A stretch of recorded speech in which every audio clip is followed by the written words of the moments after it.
panduan singkat pengoperasian Visio untuk data flow diagram. Baik, ini saya sudah masuk di Visio ya. Jadi ada dua di sini, mungkin ini kelompok apa ya? Recent template itu dipakai ya. Ini ada dua nih kelihatan nih. Ya, tapi saya mau cari ini di bagian mana? Nah, ini nih ada ya data flow diagram. Oke, karena ada dua ya tadi ya, data flow model diagram sama data flow diagram. Oke, ini oke, nggak ada ya. Nah ini, ini di dalam desain software ya. Nah ini software dia data flow model, kayak pemodelan ini ya, bahasa pemodelan. Kalau ini kan kotak ya. Kalau tadi di satunya itu kan bunder-bunder ya. Kita mau pakai yang mana? Ya, silahkan keduanya dicoba, oke ya. Saya pakai yang tadi satu dulu ya. Data flow diagram yang ini. Ya, oke. Saya coba klik yang itu sehingga keluar nanti bagaimana pengoperasian data flow diagram. Oh, nih, yang pertama. Jadi mau yang mana yang dipakai semuanya data flow diagram ya. Intinya menjelaskan aliran data gitulah gampangnya ya. Oke. Sementara kita pakai data flow model diagram. Ya, kalau yang lain belum punya ya boleh pakai PPT ya boleh ya. Kan cuma kotak sama bundar dipanah. Bahkan pakai tangan pun bisa. Ya, tapi kalau Anda mengerjakan dengan tangan daripada Anda punya Anda ngerjakan mending ngerjakan pakai tangan. Itu menurut saya ya. Ya, tentu kalau yang pakai komputer misalnya bisa A ya maksimal B gitu ya. Tapi kan mending daripada tidak buat sama sekali gitu ya. Oke. Ini tampilannya ada data flow diagram ini yang pakai bunder-bunder gitu ya. Nanti coba kita lihat yang satunya tadi eh, data flow model. Ya. Kadang kalau saya desain sistem ya pakai data flow model juga gitu ya. Saya hanya memandu singkat ya. Jadi untuk yang lebih lengkap tidak akan saya paparkan di sini. Eh, semua visio sama, prinsipnya klik tahan dan masuk. Oke, entity ya, saya pakai entity dulu. Ya, oke, entity saya masukkan, klik tahan ya. Ini saya tahan, saya geser. Oh, diberi judul tentu ya. Oke, saya cuma memberi judul DFD. Kalau konteks ya dibuat konteks ya. DFD konteks diagram. Oke, apa sistem apa gitu ya? Sistem tadi ya apa penjualan ya. Oke. Order penjualan. Oke. Bahkan tadi yang input, Cok. Ya, kalau ini dispesifikan misalnya input order berarti spesifik lagi. Karena penjualan itu kan ada macam-macam, ada pengiriman, ada sebagainya. Nah, kalau input itu berarti saat input order itu spesifik. Ini tadi siapa? Pelanggan misalnya. Nah, cukup diketik di situ. Kemudian ada iya, ini konteks gitu aja ya dua ya. Ada jodohnya dua.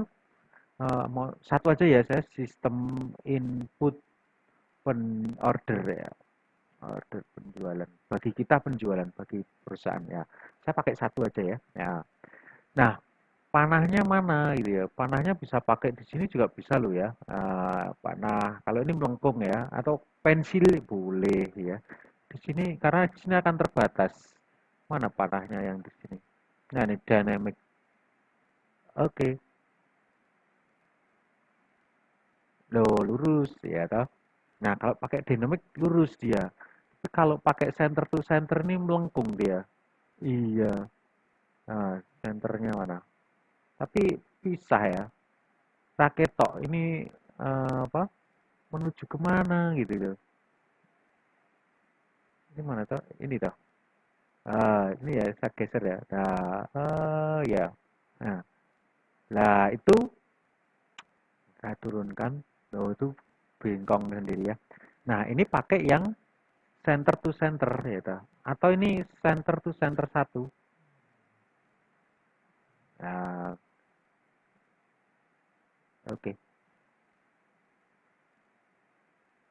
Oh, sama kan? Oh, tapi lebih panjang ya. Ya, lebih panjang, lebih mendekati. Yang satu dihapus dulu ya. Mana yang satu? Oh, ini yang panjang, yang pendek ya, yang saya hapus. Oke, saya pakai gini ya. Udahlah. Wes, bawah itu. Nggak masalah ya. Nah, bedanya hubungan connect merah dengan merah itu kalau dipindah dia akan ikut. Ya, toh. Tapi kalau tidak connect, dia tidak akan ikut. Nah, itu. Ini tadi misalnya input order ya. Ayo, data order atau apapun ya. Oke lah.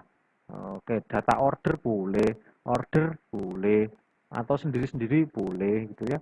Tapi intinya adalah mengenai data order itu kan ada harga, jumlah, nama barang gitu ya. Nama barang paling enggak.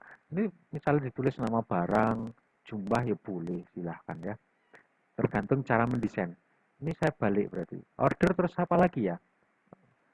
Yang masuk, misalnya yang masuk ke sistem selain order, oke, misalnya ngirim apa tuh data kirim ya, misalnya ya, kan di contoh tadi tidak ada ya, ini kan sudah terlanjur pakai panah itu. Nah, nah ini repotnya kalau pakai dynamic digandeng tengah dan tengah ya, dia kan, oh ini kalau bawah oke. Nah kalau di sini tabrakan ya kan, ya habis lama-lama gitu. Nah ini saya pakai bawah dengan bawah. Nah ini bawah lagi gimana? Wah ya tabrakan nanti. Tapi akan menyusun di bawahnya. Nah, ya kan? Tabrakan gitu. Tapi bisa diterek. Nah, itu. Jadi kalau berbagai model bisa Anda coba lah. Itu semuanya nggak masalah ya. Tadi apa tadi? Yang dikirim adalah, saya hapus yang stok tadi tidak perlu dan seterusnya mungkin. Oke, kok faktur ya? Apa? Faktur boleh ya? Atau invoice ya? Betul loh. Kan di online itu kan langsung dapat faktur ya. Persetujuan kredit dan lain-lain, oke lah itu lain ya. Faktur kemudian nota bayar atau kwitansi atau apalah biasa disebut, uh, paid ya, terbayar gitu ya. Oke. Nah, itu kira-kira cara pengoperasian DFD, ini apa tadi? Dalam level konteks.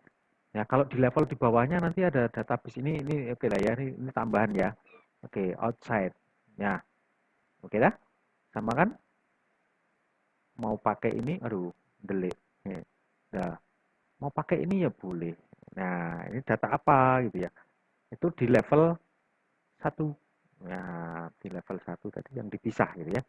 Oke, ini belum ada dulu ya. Nah, paling enggak Anda sudah mencoba dan bisa diagram konteks. Oke. Ya, misalnya saya geser. Up, tidak ya. Up, ya, jadi beda. Nah, ini DFD konteks. Paling tidak Anda sungguh-sungguh belajar di situ dan memahami karena ini level yang pertama dan biasanya paling mudah dan, uh, ya lebih cepat dan seterusnya. Oke, baik.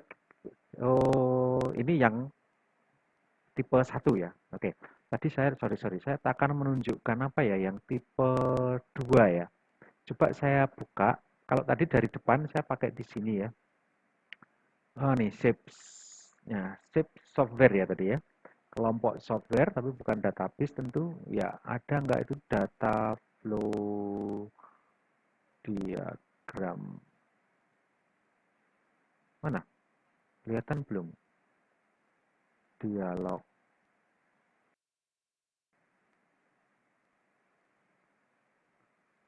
Nah, oke, sudah saya cari ternyata di sini ada di flowchart ya. Beda yang tadi itu kan ada di database dan software, ini ada di flowchart. Oke, ini ketemu nih. Data flow diagram. Ada dua, metrik sama US unit. Ya, tapi ada data flow diagram yang model mana ya? Data flow model diagram. Hmm, ini SIPS ya. Oke, ini ya, yang ini.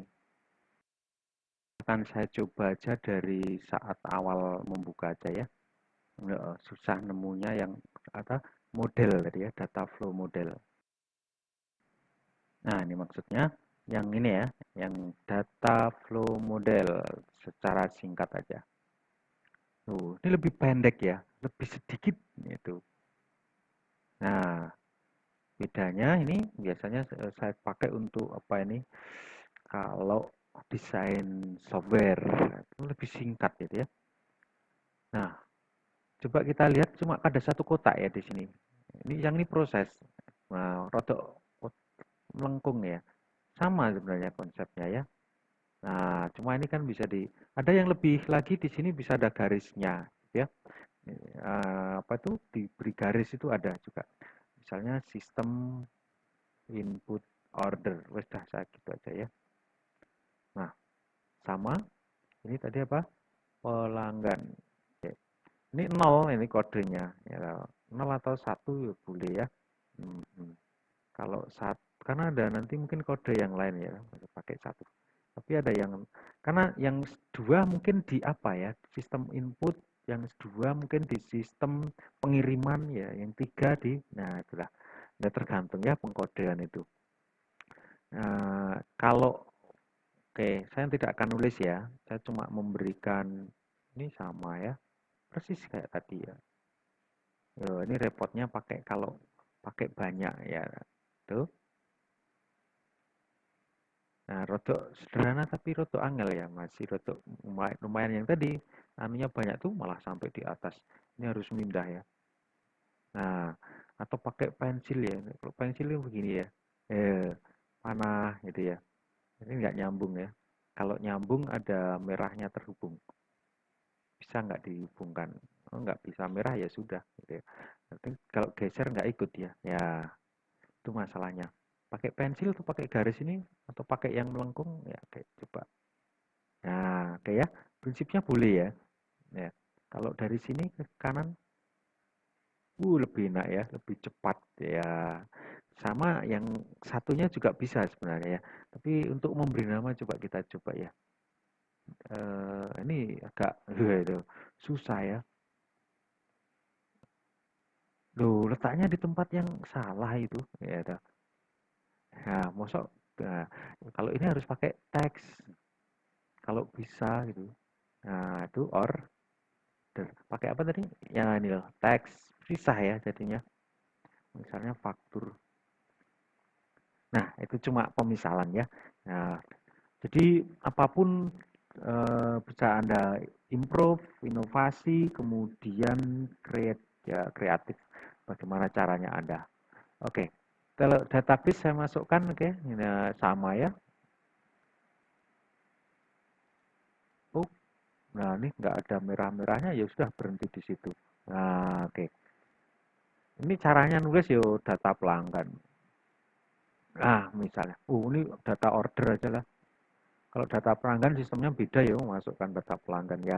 Kira-kira saja seperti itu pengoperasiannya. Yang untuk teknik-teknik yang lain silahkan bisa dipelajari. Terima kasih. Saya tutup. Sampai jumpa di topik yang lainnya.